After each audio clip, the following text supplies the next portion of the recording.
Member for Langley. Thank you, Mr. Speaker. Recently, I had the opportunity to go and visit with the 2277 Seaforth Highlanders of the Royal Canadian Army Cadet Corps in Langley City.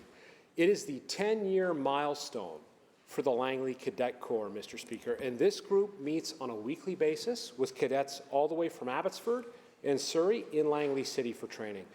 And these kids had the best questions. We had a great conversation about parliamentary government, climate change. They were really concerned about the events in Ukraine, in international relations, and what we could do locally.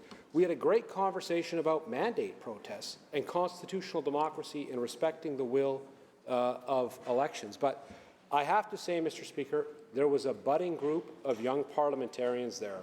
They really wanted to know, well, what's the routine of an MLA? What do you actually do all day?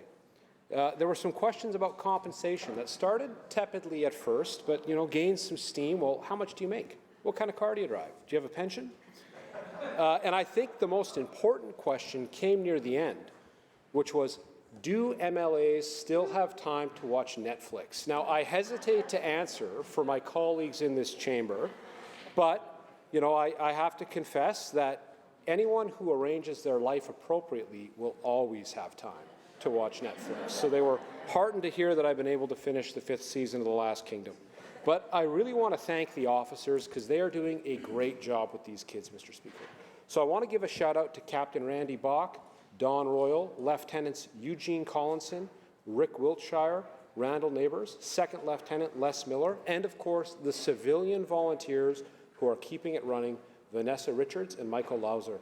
And at the end, they presented me with one of their regimental flags, and I'll have them know that I'm proudly displaying that in my office. Thank you, Mr. Speaker.